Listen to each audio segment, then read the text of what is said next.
सभी जन मिलकर के सब सुखों का जो आधार परमपिता परमेश्वर, उसके मुख्य और निज नाम ओम का श्रद्धा सहित 3 बार उच्चारण।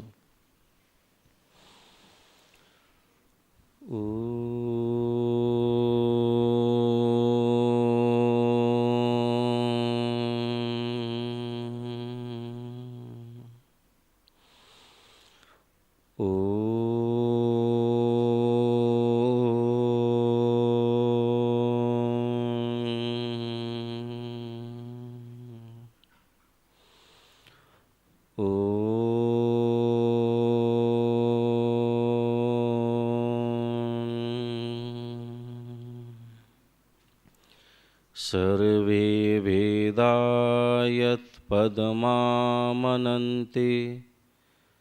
तपांसि सर्वाणि च यद्वदन्ति यदिच्छन्तो ब्रह्मचर्यं चरन्ति तत्ते पदं संग्रहेण ब्रवीमि। ओम इत्येतत्। ओम शांति शांति शांति।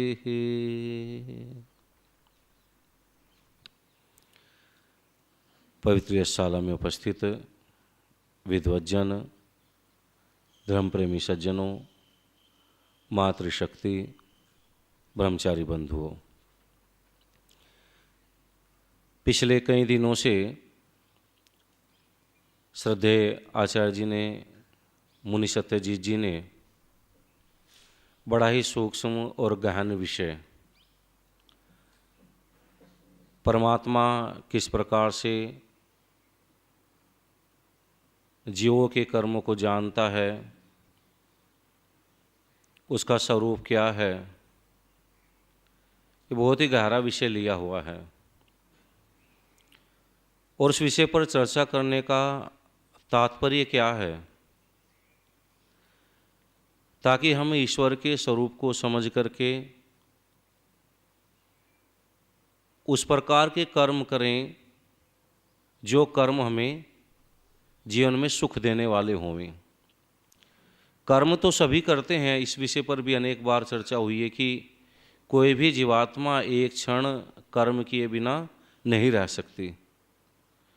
कर्म सब करते हैं, लेकिन जब हम कर्मों को बिना विचारे करते हैं, उनकी परिणति पर विचार नहीं करते, उनका परिणाम नहीं सोचते, तो वर्तमान में तो वो कर्म हमें कई बार सुख देते हुए प्रतीत होते हैं, पर उनका जो परिणाम होता है वो बहुत ही दुखदायी होता है। कहा कि कौन से कर्म हमें सुख देने वाले होते हैं, कहा कि जिन कर्मों के पीछे का आधार जो होता है धर्म होता है, परमेश्वर होता है, वेद होता है।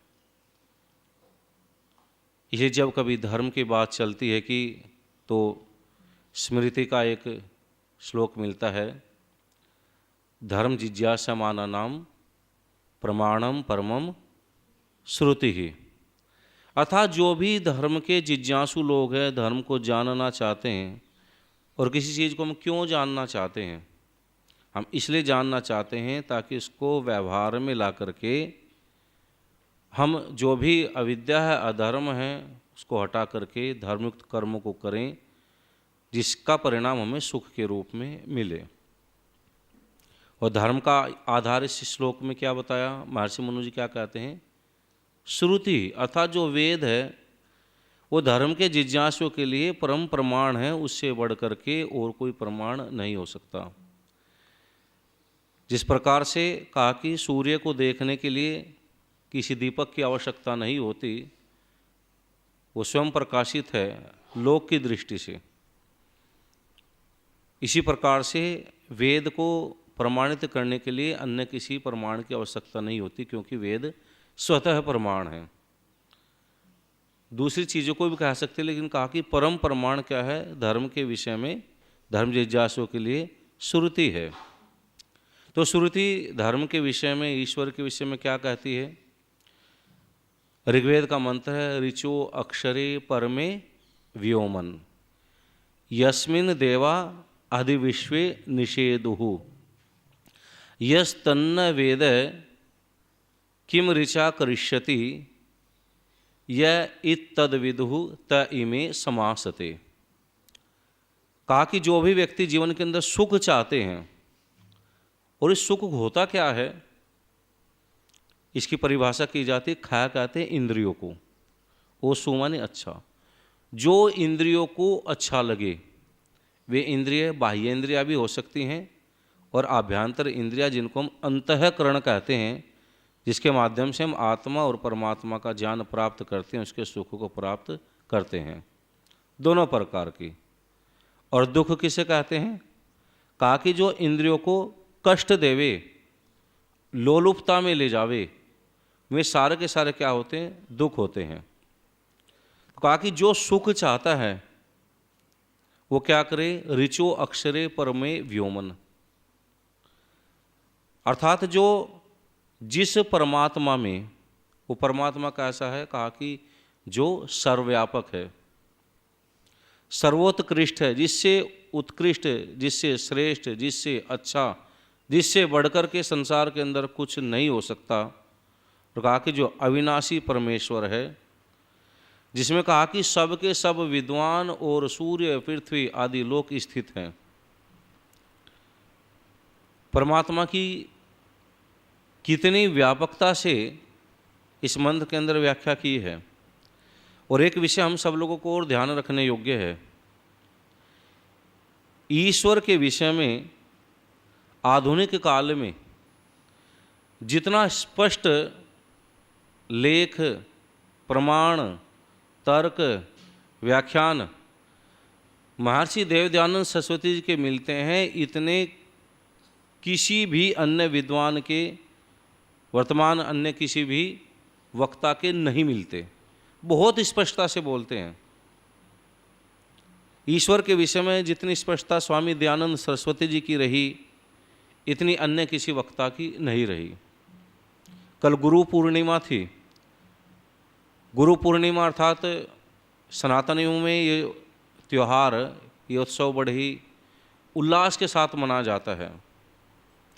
इस दिन जो भी जिनको अपना गुरु मानते हैं उनके आश्रमों में जाते हैं, बड़े बड़े भव्य कार्यक्रम होते हैं।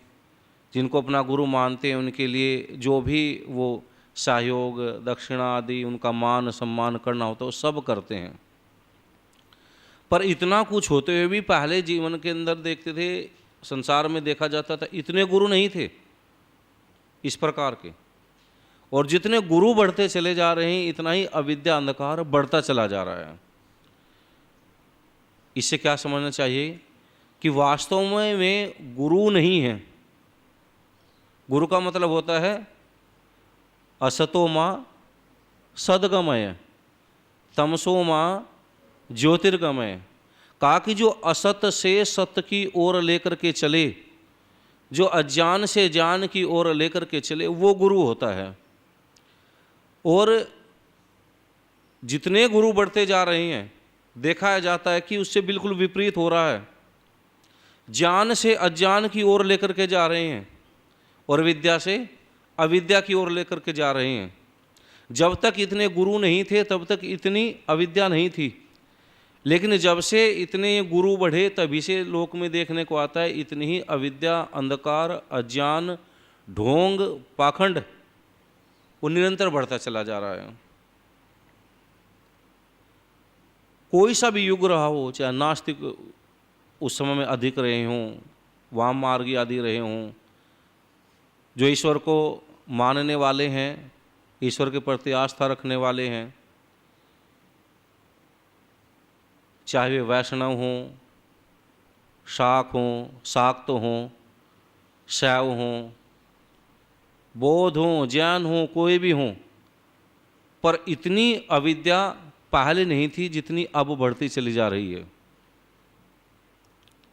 कहीं नहीं देखा होगा, मैं कल भी बोल रहा था कि महिलाएं गुरु बनी हुई हैं और उनका आशीर्वाद लेना, तो उनकी गोद में बैठ करके उसकी जो कीमत चुकानी पड़ती है वो भी 7 लाख रुपए। और ये कई वर्ष पहले की बात है, अब तो महंगाई बढ़ गई और उस पर टीए भत्ते चढ़ गए होंगे, अब तो और भी अधिक हो गया होगा। उनके साथ भोजन करना है, भोजन करना है तो किसी 5 सितारा होटल में जाकर के रात के समय का जो भोजन हो उसके लिए आपको शुल्क देना पड़ेगा 15 लाख रुपए। कहाँ महर्षि देवदयानंद सरस्वती जी के जीवन को हम देखते हैं, पूरा का पूरा जिस समय गुरु दक्षिणा का दिन आया, गुरु दक्षिणा का दिन आया तो क्या लेकर के गए थे? एक कटोरी में लौंग। गुरु के देने के लिए वो लौंग भी नहीं थी, वो भी सेठ जो जोशी थे जिन्होंने महर्षि देवदयानंद सरस्वती जी के विद्यार्थी काल में उनके भोजन की व्यवस्था की थी, मोहनलाल जोशी मथुरा का जो सेठ थे, उनसे मांग करके लौंग लाए। जब लौंग लेकर के गए और कहने लगे गुरुजी अब मैं विदा लेता हूँ, तो दंडी स्वामी विरजानंद जी ने क्या कहा था कि क्या इसी दिन के लिए आपको ये वेद विद्या सिखाई थी, वेद का ज्ञान दिया था? यदि दक्षिणा देना चाहते हो तो अपना जीवन दान करो। बहुत सारे विचारक इस विषय में भी कहते हैं कि जब तक इस गुरु दक्षिणा का दिन नहीं आया था तब तक महर्षि दयानंद सरस्वती जी का ऐसा कोई विचार नहीं था कि मैं पूरा का पूरा जीवन समाज सुधार के लिए लगाऊं। लेकिन जब गुरु ने दक्षिणा में जीवन मांगा, मंदिरों पे कब्जा कर लिया है मिट्टी के खिलौने ने, अर्थात इतना पाखंड, इतना अंधकार बढ़ता जा रहा है कि भगवान के स्थान पर मूर्तियां बैठा दी गई हैं। जो भगवान का उपदेश करने वाले थे, सदजान देने वाले थे, पंडे पुजारी, वो इतने लोभी लालची हो चुके हैं, इतने मक्कार हो चुके हैं कि मंदिरों के अंदर वो अय्याशा करते हैं। गुरु विरजानंद सरस्वती जी इन सबको जानते थे, लेकिन उनके अंदर इतनी सामर्थ्य नहीं थी, अंधे थे, शरीर के अंदर बल नहीं था कि उन सब का विरोध कर सके। इसलिए उन्होंने देखा था कि यदि इस चीज़ को दुनिया से हटाने के लिए कोई प्रयत्न कर सकता है, किसी के अंदर सामर्थ्य है, तो ये केवल और केवल दयानंद के अंदर है। इसलिए कहते हैं कि यदि देना चाहते तो अपना जीवन दान दो। और गुरु की इतनी आज्ञा मान करके कहा कि अब मेरा जो दान, ये जीवन होगा केवल किसके लिए? वेद प्रचार के लिए होगा। दीन दुखी, अबला, कमज़ोर, दलित, दबे कुचले, जिनको लोग पास नहीं बैठाते, जो अछूत जिनको माना जाता है, उन सबके जीवन के उद्धार के लिए, समाज के कल्याण के लिए मेरा पूरा का पूरा जीवन होगा। और उसी के लिए अपना पूरा, यहाँ तक कि अपने प्राणों की आहुति भी दी। लेकिन दूसरी तरफ देखते हैं, इतना भयंकर अविद्या अंधकार लोगों की, महर्षि दयानंद सरस्वती जी की जीवन की पता है एक बहुत बड़ी विशेषता क्या थी? कहते कि जहाँ दुनिया के गुरुओं ने लोगों की बुद्धि पर पत्थर रख करके और सीमेंट फेरा ना कि अब इसके अंदर कोई अच्छी बात जा नहीं सके, इनके दिमाग ऐसे बंद हो जाए, इनकी सोचने समझने की सामर्थ्य खत्म हो जाए। स्वामी दयानंद सरस्वती जी सारा उपदेश करके भी क्या लिखते हैं कि यदि मेरी बात कोई वेद के विरुद्ध लगे तो मेरी बात को छोड़ करके वेद की बात मानी जाए, क्योंकि वेद परमात्मा की वाणी है। स्वामी दयानंद सरस्वती जी जैसा खुले विचारों का व्यक्ति, एक दिन पिछले दिनों जो गुरुकुल आबू पर्वत हैं उसके आचार्य ओम प्रकाश जी, उनकी संन्यास दीक्षा हुई। उस दीक्षा के अंदर हम जा रहे थे तो हमारे गुजरात प्रांत के ही क्षेत्र से जो हमारे 6 विद्यार्थी हैं, ऋषिराज दर्शन वगैरह, तो ऋषि के पिताजी भी रास्ते से मिले, वो भी साथ में वहाँ पर गए। और ये जिस परंपरा में के लोग हैं वो यहाँ पर एक बहुत विशेष से महाराष्ट्र के अंदर प्रचलित वो समाज है जिसका नाम है स्वाध्याय समाज, स्वाध्याय परिवार के नाम से जाना जाता है। और उन लोगों ने काम भी बहुत किया। उसके जो जनक हुए स्वाध्याय परिवार के, पांडुरंग शास्त्री जी, बहुत सारा उन्होंने काम भी किया। आदिवासी जो क्षेत्र था, आदिवासी क्षेत्र में जो लोग कम पढ़े लिखे थे, धर्म में आस्था तो थी पर धर्म के स्वरूप का ठीक पता नहीं था। धर्म के नाम पर इतना पाप, इतनी हिंसा होती थी। मैं कई बार एक बात बार बार कहा करता हूँ कि दुनिया में जितनी हिंसा, जितना पाप धर्म के नाम पर होता है वो सामान्य स्थिति में नहीं होता। जितना हिंसा, पशुओं को काटा जाना हो, पशुओं को नहीं, चाहे आदमी को भी काटना पड़े, जितना ये आतंकवाद, इसका आधार क्या है? धर्म इसका आधार माना जाता है। धर्म को छोड़कर क्या कहेंगे? मजहब, मान्यताएं, मत, मतांतर, इस सब हिंसा का आधार केवल ये मत मतांतर है। इस मत मतांतर को ही वो धर्म मानते हैं, पशु पक्षी नहीं, आदमियों तक को भी। और यहाँ तक कि धर्म के आधार पर जीवों को भी बांट दिया गया। जो यवन मतावलंबी लोग हैं, मुसलमान लोग हैं, वो एक जीव होता है, उसको देख कर ही पागल की तरह उसके पीछे दौड़ते हैं उसको मारने के लिए। वो क्या जीव है? गिरगिट।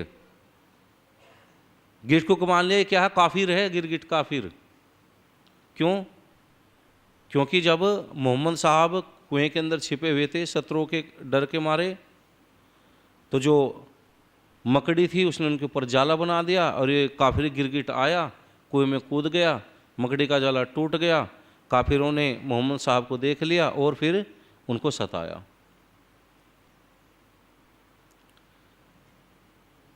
और जो छिपकली होती है उसको अच्छा मानते हैं, गिरगिट को काफिर मानते हैं। दूसरी तरफ गायें, एक वो व्यक्ति है जो पहले मैंने कहा कि जो गाय को रोटी खिलाता है, दूसरा व्यक्ति है जो ये धर्म मानता है कि गाय से रोटी खाऊंगा, गाय से रोटी खाने में अपना धर्म मानता है, दूसरा गाय को रोटी खिलाने में अपना धर्म मानता है, और एक दूसरे के खून के प्यासे। और आश्चर्य तो इस चीज का होता है कि इन प्राणियों को मारकर भी व्यक्ति धर्म समझता है और उनको मौत दे करके, तड़पा करके, इसमें भी क्या करता है? मानवता की बात करता है। अधिकांश देखिए, मैंने पहले भी एक दो बार कहा, बड़े बड़े मानवतावादी संगठन वो क्या करते हैं? शाम को अधिकांश जो चलाते हैं ना, गैर सामाजिक संगठन, जिनको एनजीओ वगैरह बोलते हैं, शाम को किसी होटल में, रेस्टोरेंट में इकट्ठे होंगे, चर्चा चलेगी कि मानव अधिकारों का हनन हो रहा है, और हाथ में कांटा है, खा क्या रहा है? मछली, मुर्गा।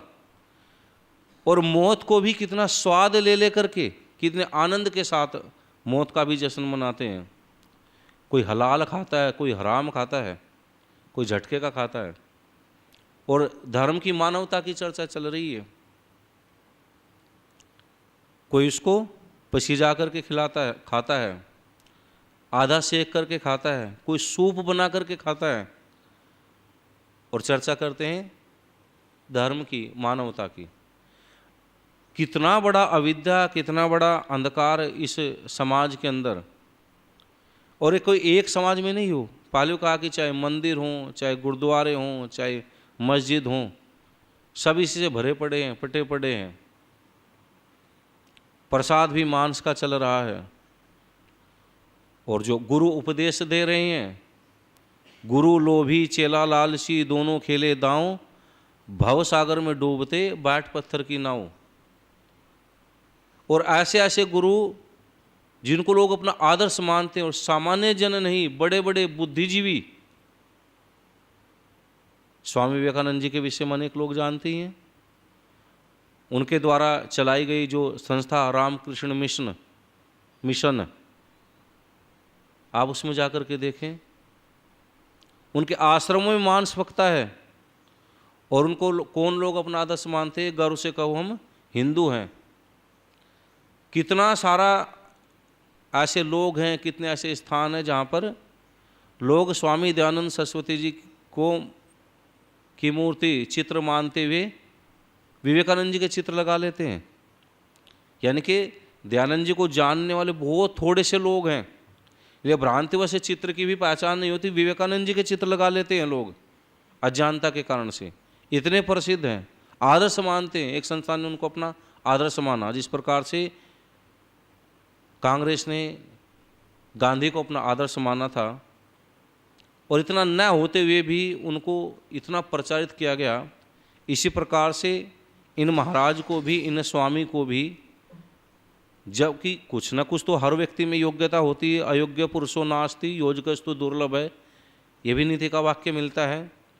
कुछ ना कुछ तो योग्यता सब में होती है, लेकिन कुछ ना कुछ योग्यता होने पर जिसको सबसे अधिक योग्य मान लिया जाए, यस्मिन देशे क्या है, ध्रुवो नास्ति, वहाँ कहा कि जिस देश में वट वृक्ष आदि बड़े वृक्ष नहीं होते, वहाँ अरंड को ही सबसे बड़ा वृक्ष मान लिया जाता है। तो वहाँ कोई इस तरह का नहीं था, तो सबसे बड़ा गुरु उन्हीं को मान लिया गया, आदर्श मान लिया गया उनको अपना। ये किसके कारण से होता है? अविद्या के कारण से होता है।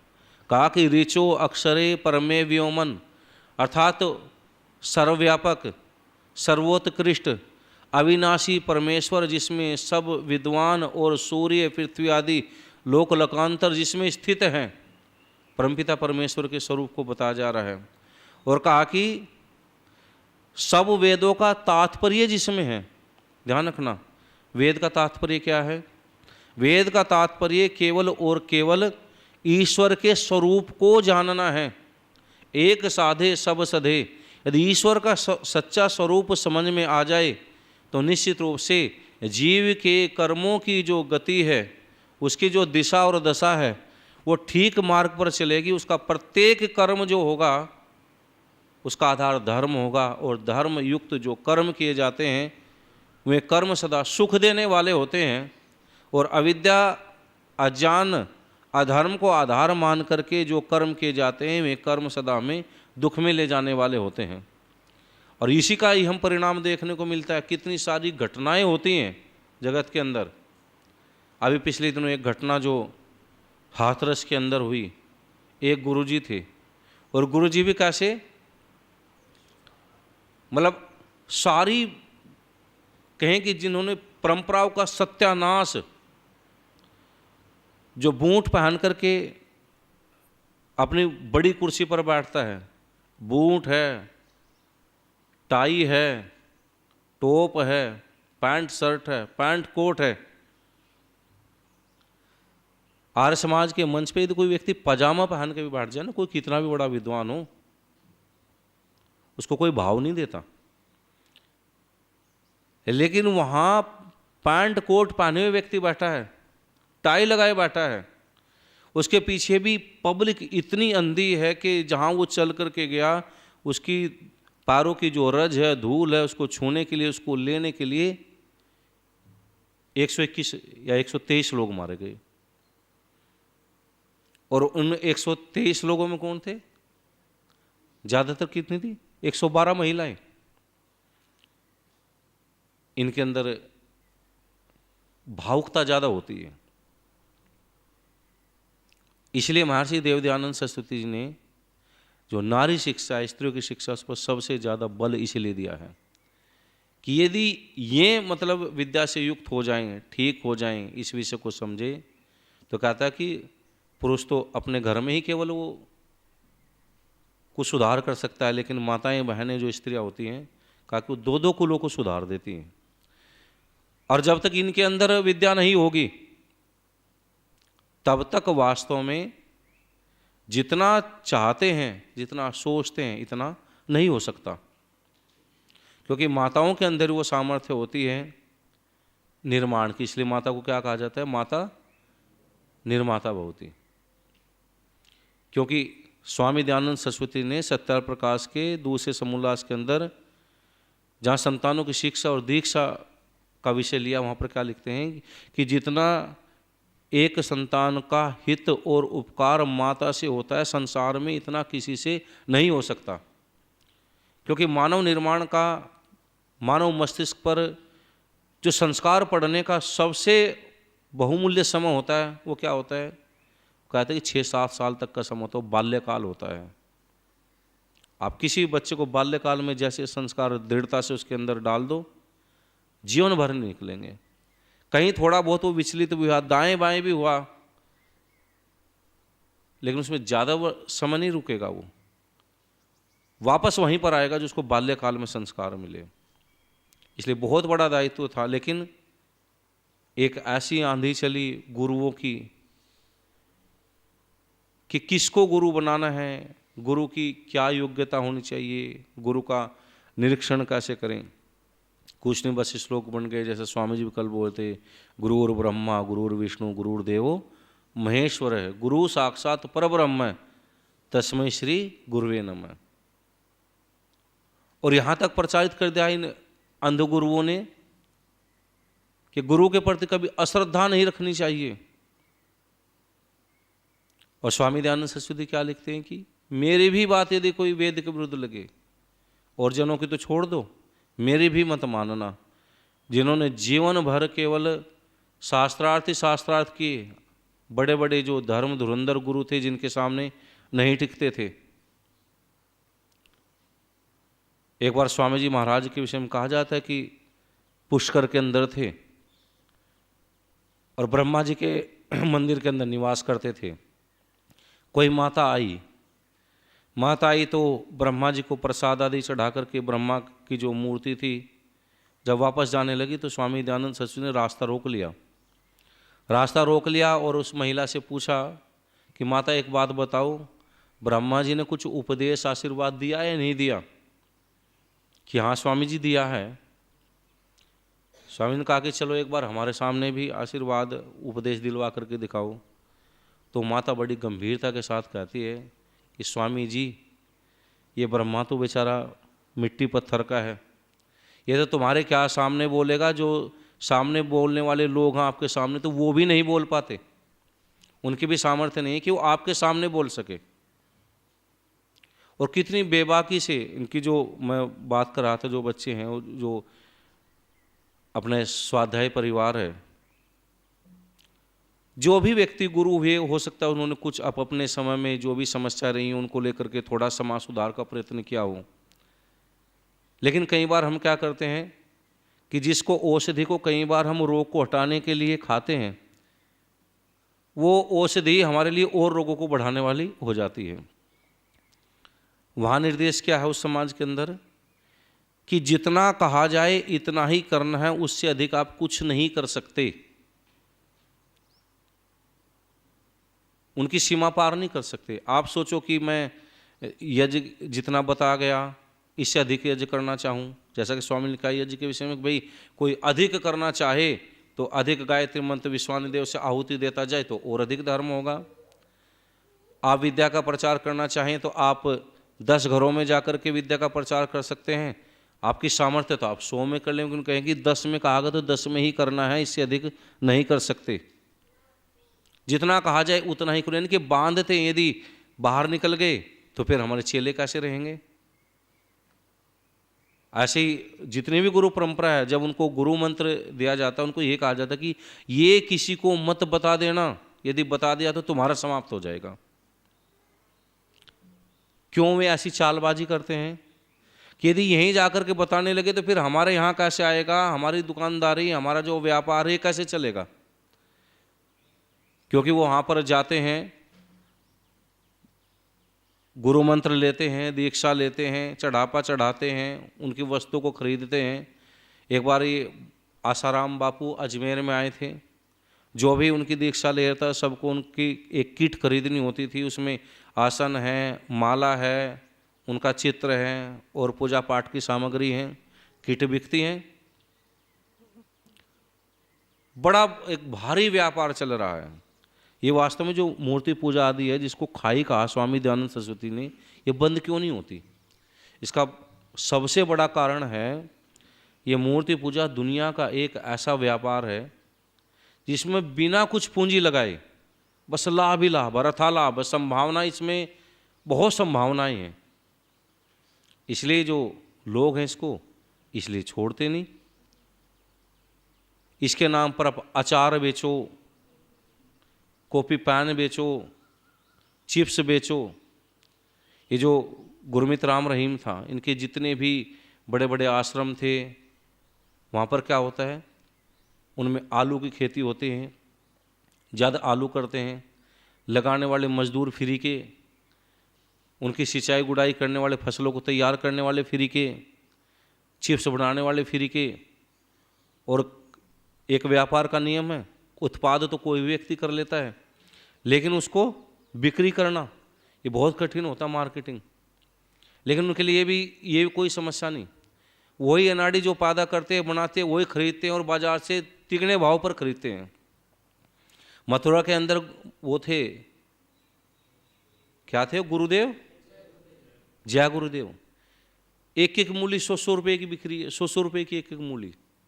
क्यों? क्योंकि गुरु के आश्रम में उगी है। वास्तव में गुरु कौन होता है? जो अज्ञान से ज्ञान की ओर लेकर के चले, अविद्या से विद्या की ओर लेकर के चले। सबसे बड़ा गुरु परमपिता परमेश्वर, हम जितना उसको जानते जाते हैं, जिसके से कहा कि ऋचो अक्षरे परमे व्योमन, हम उसमें स्थित होकर के जितना उसको जानेंगे इतना ही हमारे जीवन का कल्याण होगा। ओम शम। शांति पाठ। ओम द्यौः शान्तिरन्तरिक्षं शान्तिः, पृथिवी शान्तिरापः शान्तिरोषधयः शान्तिः, वनस्पतयः शान्तिर्विश्वे देवाः शान्तिर्ब्रह्म शान्तिः, सर्वं शान्तिः शान्तिरेव शान्तिः, सामा शान्तिरेधि। ओम शान्ति शान्ति शान्तिः। सर्वेभ्यो नमः। सभी को सादर नमस्ते।